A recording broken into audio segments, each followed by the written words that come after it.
Hello everyone, welcome to my channel with a brand new blog. তো আজকেই ছিল কাশ্মীরের শেষ দিন। আজকে আমরা চলে যাচ্ছিলাম সোনমার্গের উদ্দেশ্যে। সোনমার্গ তো তোমরা জানোই ভীষণ পপুলার একটা জায়গা কাশ্মীরে। তো এটা ছিল রিডার নদী, ভীষণ সুন্দর একটা জায়গা। সব জায়গায় সুন্দর, কোনটা ছেড়ে কোনটার কথা বলবো তোমরা নিশ্চয়ই ব্লগে দেখতেই পাচ্ছ।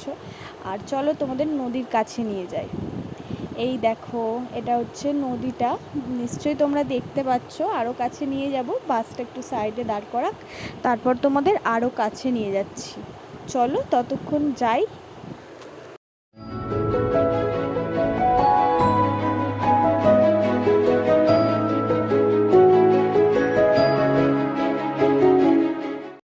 তো আমরা চলে এসেছি রিডার নদীর সামনে। জলটা ছিল ঠিক মানে কতটা ঠান্ডা হাত না দিলে বোঝা যাবে না, হাত দিলে হাত কেটে পড়ে যাচ্ছিল। তো চলো, এর ভীষণ সুন্দর একটা জায়গা, একটু ফটোশ্যুট তো করতেই হবে। চলো যাই। তোমরা জাস্ট ভিউটা দেখো, উফ, সামনাসামনি দেখলে তো পাগলই হয়ে যেতে। এত দারুণ একটা ভিউ। তো ব্লগটা স্কিপ না করে দেখতে থাকো।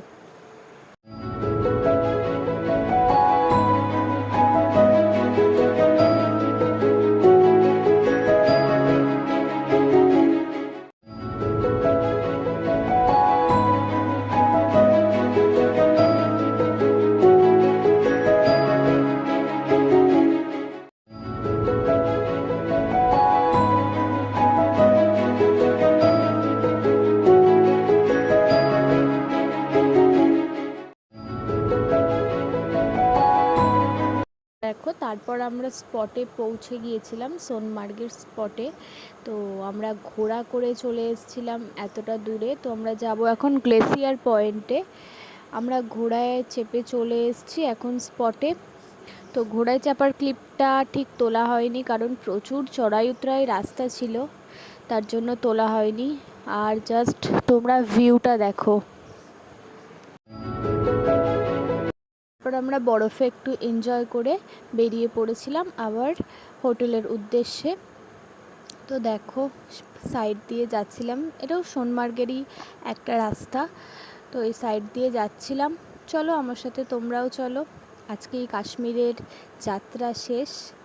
তো এরপর জানি না আবার কোনো দিন আসতে পারবো নাকি। ভীষণ ভালো লাগলো, ভীষণ ভালো একটা অভিজ্ঞতা নিয়ে ফিরে যাচ্ছি। চলো যাই।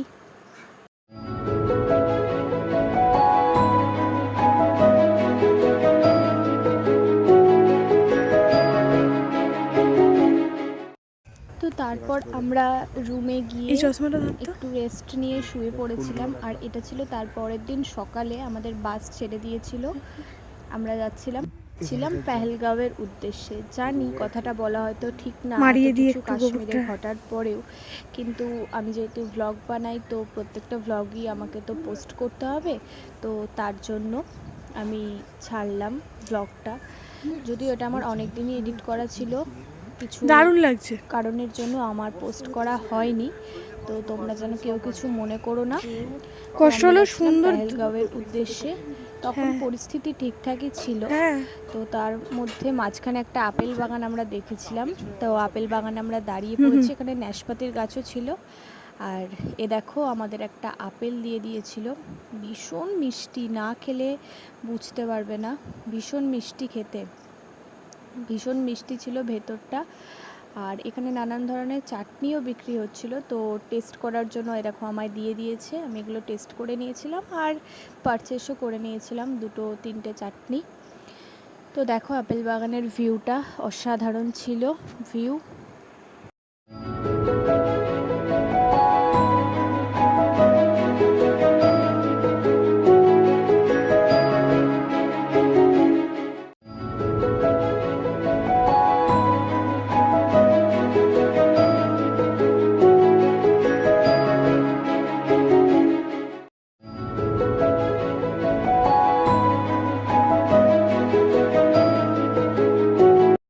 পর আবার বাসে চেপে আমরা চলে গিয়েছিলাম পেহেলগাঁওয়ের উদ্দেশ্যে। চলে এসেছি পেহেলগাঁওতে। এত দিন আমরা কাশ্মীরে ঘুরলাম, এত রুমে ছিলাম, সবই সুন্দর রুম ছিল। আর এটা যেন আলাদা রকমই সুন্দর। ঠান্ডাটা জাস্ট তোমরা ভাবতে পারবে না কি ধরনের ঠান্ডা ছিল। তো যেহেতু রুমের ভেতরে, তাই আমি সোয়েটারটা পরিনি। আর দেখো, তোমাদের ছোট্ট করে একটা রুম ট্যুর দিয়ে দিলাম।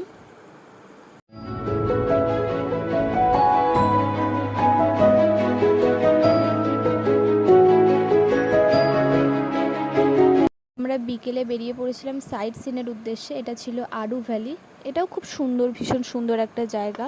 আমি বারবারই বলছি, এখন তো এই পরিস্থিতি চলতেই থাকবে, ভ্লগ তো আমাদেরকে আপলোড করতেই হবে, যেহেতু চ্যানেল আছে। তো তোমরা প্লিজ কেউ কিছু মাইন্ড করো না, সবাই একটু ম্যানেজ করে নিও। ভীষণ দুঃখিত ছিলাম আমরাও, এই জায়গাগুলোতেই অ্যাট্রাক হয়েছিল। তো দেখতে থাকো, আমার সাথে তোমরাও থাকো, স্কিপ না করে দেখতে থাকো। আর তারপর আমরা চলে এসেছিলাম চন্দনওয়াড়িতে। চন্দনওয়াড়িতে এত বরফ ছিল, তার মধ্যে হেভি স্নোফল হচ্ছিল।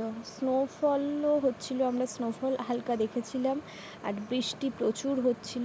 দেখো, আমরা দাঁড়িয়ে পড়েছিলাম একটা জায়গায়, এই যে প্রচণ্ড বৃষ্টি হচ্ছিল, অস্বাভাবিক বৃষ্টি হচ্ছিল, তার মধ্যেই কেউ নামতে পারেনি গাড়ি থেকে, কিন্তু আমি আর দাদা নেমে পড়েছিলাম যে না, আমরা দেখবই। এই যে আমরা হেঁটে চলে যাচ্ছিলাম তার জন্য চন্দনওয়াড়ির উদ্দেশ্যে। জায়গাটা না দেখলে তো, সোনমার্গ তো একটা আলাদা রকম সুন্দর জায়গা, কিন্তু এটার একটা অভিজ্ঞতাটা আলাদা রকমেরই হয়েছে। পাহাড়ে বৃষ্টির অভিজ্ঞতাটা আলাদা রকমেরই সুন্দর হয়েছে। কতবার যে আমরা স্লিপ কেটে পড়েছি তার কোনো ঠিক নেই। তো দেখো তোমরা, এত সুন্দর লেগেছে এই পাহাড়ে বৃষ্টি, তার মধ্যে এই বরফে ওঠা, উফ, জাস্ট ওয়াও লেগেছে।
দাদাকে তো একটু ভিডিও শ্যুট করতেই হবে, তোমাদের একটা ছোট্ট ক্লিপ দেব আমি বৃষ্টির যে আওয়াজটা, সেটা তোমরা তাহলে বুঝতে পারবে কতটা হেভি বৃষ্টি হচ্ছিল।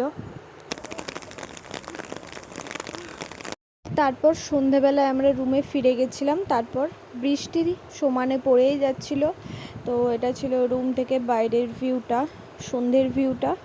তো এরকম ভিউ দেখতে দেখতেই আমরা বসেছিলাম। অস্বাভাবিক ঠান্ডা ছিল, ভীষণ মোটা মোটা ব্ল্যাঙ্কেট দিয়েছিল ওনারা, ভীষণ ভালো ব্যবস্থা ছিল হোটেলের রুমগুলোর। তো আমরা ভিউ দেখছিলাম আর একটু চা পকোড়া খাচ্ছিলাম। আমি তো চা অতটা ভালোবাসি না, তো আমি কফি খাচ্ছিলাম, বাকিরা চা খাচ্ছিল। আর তারপর এরমভাবেই রাতে ডিনার করে ঘুমিয়েও পড়েছিলাম। আর তারপরের দিন আমরা বাসে করে চলে গিয়েছিলাম কাটরা বৈষ্ণব দেবীর উদ্দেশ্যে। বাপরে, হাঁটা মা বৈষ্ণব দেবীকে প্রণাম করে নিচ্ছিলাম। উফ, তোমাদের সাথে খুব সামান্য কটা ক্লিপস আমি শেয়ার করছি, কারণ শেয়ার করা পসিবল ছিল না আমার পক্ষে। তো এখানে লাঠি নিয়ে নিয়েছিলাম, আমরা ব্যাচ নিয়ে নিয়েছিলাম, তারপর আমরা শুরু করেছিলাম বৈষ্ণব দেবীর উদ্দেশ্যে হাঁটা।